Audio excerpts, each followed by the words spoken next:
Let me out a block away. Don't want to be seen getting out of your car, she said as we approached her friend's party. I pulled over right there and said, get out. She laughed, called me dramatic, and went to the party. I drove home, packed my things, and left a note. Hope your friends give you better rides. She came home in the morning, drunk and happy. Found the empty closet and called me crying. Hey viewers, before we move on to the video, please make sure to subscribe to the channel and hit the like button if you want to see more stories like this. Thanks. The funny thing about red flags is they're only visible in hindsight. At the time, you just think you're looking at a flag. For 3 years with Chloe, I saw a lot of flags. I polished the poles, admired the fabric, told myself the colors were vibrant. My final act of polishing happened the Thursday before the party. I'd picked up 4 consecutive weekend shifts at the warehouse, back-aching, monotonous work that paid time and a half. The extra $1,000 wasn't for a new gaming console or a trip. It was to cover Chloe's half of the rent for 2 months while she networked and figured out her influencer dream. I didn't mind. That's what you do. You build a runway for the person you love to take off. That Thursday, she was having her girls over for pre-party planning. Her friends, Maya, the aspiring publicist, and Jess, who funded her life through a confusing series of brand partnerships, treated our apartment like a lounge they occasionally graced with their presence. I spent my day off cleaning. I scrubbed the bathroom, vacuumed the rug she said trapped bad energy, and arranged the fancy cheese plate she'd requested from the overpriced market. They arrived in a cloud of expensive perfume and loud gossip. I got a collective hey before they beelined for the wine. Babe, we need privacy for, like, creative flow, Chloe said, shooing me toward our bedroom with a kiss on the cheek that felt like a dismissal. You don't mind, right? I minded the way Maya's eyes scanned our living room, a slight smirk on her face, as if filing away its imperfections for later. I minded that Jess immediately put her feet on the coffee table. I'd refinished myself. But I smiled. No problem. I'll be in here. From behind the closed door, I heard the laughter, the planning, the critique of other people's outfits, other people's lives. Chloe's voice was the loudest, a performance of confidence for her audience. A few hours later, they left. I emerged to a war zone. Empty wine glasses with lipstick smears, crumbs ground into the rug, the cheese plate a sad graveyard of rinds. No, thanks for cleaning. No, see you later, man. Just the echo of their judgment and the mess they left for me, the invisible stagehand. Saturday arrived. The night of the summer rooftop soiree at Maya's cousin's building. Chloe had been vibrating with anticipation all week. She emerged from the bedroom in an outfit I'd never seen before, a tiny, sparkling dress that looked like it cost more than our monthly grocery budget. Her makeup was sharper, her hair perfectly chaotic. You look amazing, I said, the words feeling inadequate. Maya helped me pick it out. It's very elevated, she said, not looking at me as she scrolled through her phone. You ready? We can't be late. The golden hour photos are key. The ride over was conducted in the glow of her screen. She was in a group chat titled Swar Squad. Maya, is he driving you? LOL. Chloe, unfortunately. His Prius is a vibe killer, but Uber surge is insane. Jess, just have him drop you off around the corner. We'll be on the roof. You won't have to walk far. I kept my eyes on the road, my knuckles white on the steering wheel. The vibe killer. The rolling symbol of my inadequacy. We entered the trendy, gentrified part of town. The streets were lined with clubs and bars pulsing with bass. Her friend's messages kept pinging. Okay, Chloe said, finally looking up. She pointed ahead. Just up here. Let me out a block away. Don't want to be seen getting out of your car. The words hung in the air, mingling with the faint smell of her perfume. They weren't delivered with malice, but with a casual, matter-of-factness that was infinitely worse. It was simply the operational procedure. Hide the unsightly vehicle. Maintain the illusion. A coldness washed over me, starting in my chest and spreading to my fingertips. It wasn't anger. It was a profound, glacial clarity. This wasn't a joke. This wasn't pre-party nerves. This was her truth. I was the embarrassment to be discreetly unloaded before she entered her real life. I didn't argue. I didn't ask what she meant. I just signaled, pulled the car to the curb right there, not a block away, right there, and put it in park. The engine idled softly. She looked at me, confused by the unscheduled stop. What are you doing? I said a block up. I turned my head and looked at her. Really looked at her. The woman I'd built a runway for. The woman for whom I'd become a maid, a financier, and now a chauffeur to be hidden. I felt nothing but that clean, sharp cold. Get out, I said. My voice was flat, calm, final. She blinked. Then she laughed. It was a short, brittle sound, meant to dismiss and diminish. Oh my God, are you serious? Don't be so dramatic. It's not a big deal. It's just parking. She rolled her eyes, a practiced gesture. I'll get an Uber home later. Don't wait up. She popped the door handle, slid out, and slammed the door without a backward glance. I watched her in the rearview mirror, the sparkling dress catching the streetlights as she hurried down the sidewalk, pulling out her phone to announce her imminent, unencumbered arrival to the squad. I sat for a full minute, the cold inside me hardening into a diamond of resolve. Then, I shifted the car into drive, merged into the traffic, and pointed the vibe killer toward home. The silence was no longer empty. It was full of a single, decisive thought. I'm done. The drive home was conducted in perfect silence. Not the tense, waiting for a fight silence we'd had sometimes, but a deep, ringing quiet. The city lights blurred past the windows of my vibe killer, which suddenly felt like the most honest, reliable thing in my life. It got 52 miles to the gallon. It never asked me to hide it. The cold clarity that had taken root in my chest expanded, freezing out any last traces of hurt or confusion. What was left was a simple, algorithmic to-do list. I parked in my usual spot. Our apartment, on the third floor, looked down on the lot. I sat for a moment, watching the light in our living room window, the one I'd left on for her. A habitual, caring gesture from a man who no longer existed. I turned it off in my mind. Inside, the ghost of the pre-party still lingered, a wine glass by the sink, a smear of glitter on the hallway floor. I stepped over it. I went to the closet and pulled out my old gym duffel and the 2 large suitcases stored on the high shelf. I didn't start with rage. I started with socks. I packed like a surgeon removing a foreign object. My things. Only my things. The books on my nightstand. The framed photo of my parents and me at the lake, a weekend she'd called quaint. My toolbox, because I was the one who fixed things. I left the fancy espresso maker she'd wanted but never learned to use. I took the chipped ceramic mug my little brother made me in 7th grade. The closet was the starkest division. My side, simple t-shirts, jeans, a couple of button-downs. Her side, an explosion of fabrics, colors, tags she often left on for the aesthetic. I emptied my side into a suitcase. The empty rod on my half looked like a missing tooth. I left every hanger. I didn't throw her things. I didn't write an angry screed. The emotion had been burned away, leaving only purpose. In the bathroom, I scooped my razor, my deodorant, the cheap shampoo I liked, into a bag. I left the basket overflowing with her serums, masks, and exfoliants. The apartment began to echo. The final item was the note. I stood at the kitchen counter, the same spot where I'd packed her cheese plate. A single sheet of printer paper. A pen. What do you say to someone who found you an embarrassment? You state the consequence, not the pain. I wrote 5 words. They weren't clever or particularly cutting. They were just the factual, logistical follow-up to her request. Hope your friends give you better rides. I didn't sign it. My name would have been a concession, a connection. I placed it squarely on the kitchen island, where she'd see it when she came in for water. I did one last walkthrough. The living room, where I'd listened to her laugh behind a closed door. The bedroom, now half empty. It didn't feel like leaving home. It felt like exiting a museum exhibit about a life I'd mistakenly thought was mine. I loaded the Prius. It sat lower on its suspension. The vibe killer was now the freedom vehicle. I took my key off the ring, leaving only my car key.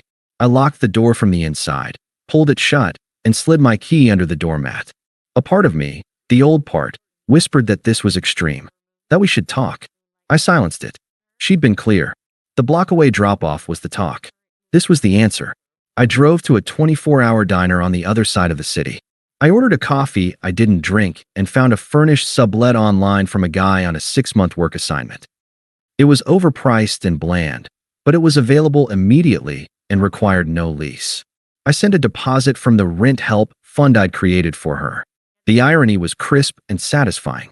By 3 a.m., I was in a beige box of an apartment with my suitcases lined against the wall. I put my chipped mug on the counter. I texted my warehouse foreman that I was available for any extra shifts starting now. Then I powered off my phone. The silence in the new place wasn't empty. It was full of potential. I slept a deep, dreamless sleep for the first time in months. My phone, when I turned it on at 7 a.m., was a testament to the arc of her night. 1:47 a.m., a text. Hey, still up? Party was lit. Maya's cousin knows someone who works at Vogue. Tell you later. A photo followed. Her and her friends, faces flushed, rooftop lights in the background. She looked triumphant. I felt nothing. I swiped it away. 3:22 a.m., a missed call. No voicemail. 6:15 a.m., the voicemail notification blinked. I plugged in my earbuds, made a fresh coffee in my brother's mug, and pressed play as I looked out the window of my beige box at a new, unfamiliar street. Her voice was a journey. It started blurred, happy, slightly annoyed. Hey babe, just got home. Uber was, like, $80. Can you believe that? Crazy. A pause, the sound of keys fumbling. Where are you? Out getting breakfast? You're sweet. The audio bumped and rustled. Then, a new tone. A sliver of confusion seeping through the alcohol. Hello? Why is your side of the closet is empty? The rustling got faster. Drawers opening. What the? Your drawers are empty. Your toolbox is gone. This isn't funny. Her voice tightened, the happiness evaporating. The next words were sharp, panicked. Where are you? Call me back. Right now? This isn't funny, James. A choked sound. A sob, raw and startled. Please. The message ended. I deleted it. I went into my settings and blocked her number. The action felt clean, like applying a bandage to a wound that had already scarred over. The silence lasted for about 20 minutes. Then, my phone rang with a local number I didn't recognize. I knew. I let it go to voicemail. 2 minutes later, it rang again. Same number. The third time, I answered. I said nothing. James. Finally, her voice was a ragged wire, stripped of its usual performative cool. What the hell is going on? Where are you? I'm standing in the middle of the apartment, and all your stuff is gone. I'm gone, I said, my voice flat. The note explained it. The note? That stupid, petty note? Hope your friends give you better rides. Are you kidding me? Because of last night? You're overreacting. I was just joking around. You weren't joking. I kept my tone even, factual. You were ashamed of my car. And by extension, of me. You stated a preference. I'm respecting it. It was a joke, she screamed, the sound cracking. I could hear her pacing. God, you're so sensitive. You know how Maya and Jess are. I was just playing along. You weren't playing along in the group chat? I said calmly. I hadn't seen it, but I knew. The logic was inevitable. You were leading the charge. The vibe killer, right? A dead silence on her end. I'd guessed correctly. The confirmation was colder than any anger. So that's it, she whispered, her voice crumbling. 3 years, and you just run away in the night over a stupid comment? You're a coward. A real man would have talked to me. The insult bounced off the glacial front inside me. A real man doesn't beg for basic respect from his girlfriend, Chloe. He just stops providing it when it's clear it's not reciprocated. Get an Uber from your friends next time. Don't call this number again. I ended the call. I blocked that number too. I sat back, sipped my coffee, and opened a job search website on my laptop. The din of her unraveling was a distant sound, like traffic from another street. It had nothing to do with me anymore.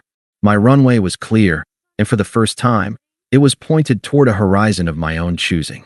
The blocks created a dam, and the desperation built up behind it, finding cracks in other surfaces. It started with emails.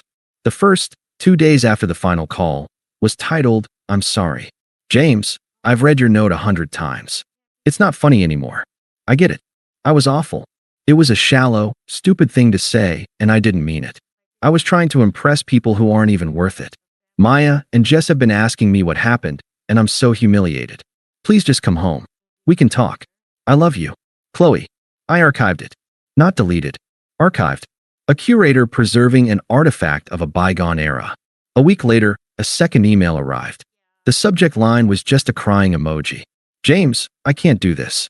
The apartment is so empty. I can't afford it on my own. The landlord said, if I can't find a replacement for your half of the lease by the end of the month, I'll have to break it and pay a huge fee. I don't have that.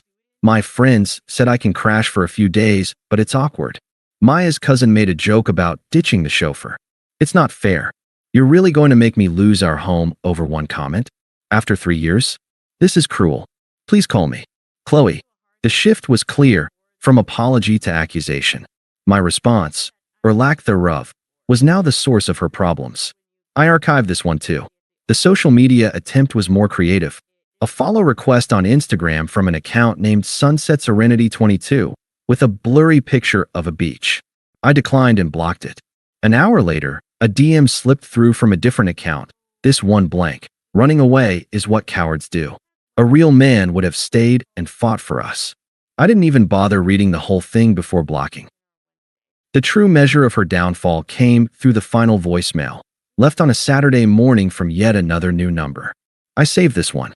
It was a masterpiece of unraveling. Her voice was stripped raw, husky from crying. The performance was completely gone. They're not my friends. A shaky breath. Maya said I'm bad energy now, that I'm bringing down the vibe because I'm sad all the time. Jess asked me to pay her back for the Uber that night and for the drinks, said I was acting like a charity case. A wet, ragged sob. They were never my real friends. You were. You were the only real thing I had. And I was such an idiot. I traded you for glitter and roof access. There was a long pause. I could hear traffic in the background. She wasn't at home. I tried to see someone else. To move on. This guy from the party. He seemed so cool. He used me for a night and ghosted me. Told his friends I was clingy. Her voice dropped to a whisper, utterly broken. I'm living out of a suitcase at my sister's. She's mad at me too. I have no money. I have no one. I see your empty closet in my head every night. Please. I'll do anything. I'll sell the dress. I'll never see them again. I'll get a normal job. Just please. I'm so alone. I don't know who I am without you. The message clicked off. I listened to it once. I felt no pity. No schadenfreude. Just a distant, clinical recognition that every consequence she described was a direct, logical outcome of her own choices. She'd chosen a facade over substance, and now she was left holding the empty, glittery mask. I didn't archive it. I hit delete. The sound of her destruction was not a record I needed to keep. 6 months is a long time in a life you're actually building. The beige sublet was gone.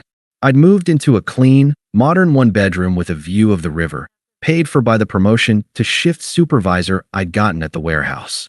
The extra hustle had turned into respect, then opportunity. My Prius was still in the lot, freshly washed. I'd saved enough for a down payment on a small, tidy house. I was closing next month. The invitation to my cousin Danny's wedding was a surprise. We'd been close as kids, but drifted apart during the Chloe years. She'd found family events boring.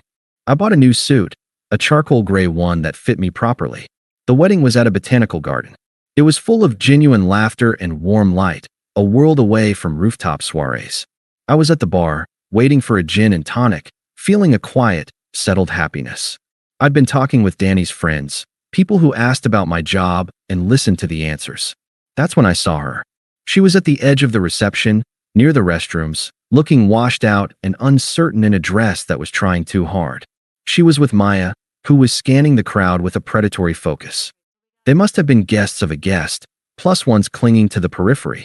Chloe's eyes swept the room and locked onto me. I saw the journey on her face. Shock first, then a flicker of the old, practiced hope, the look she'd use when she wanted something. It melted into a stunned realization as she took in the suit, my posture, the easy way I was standing alone at the bar, completely at peace.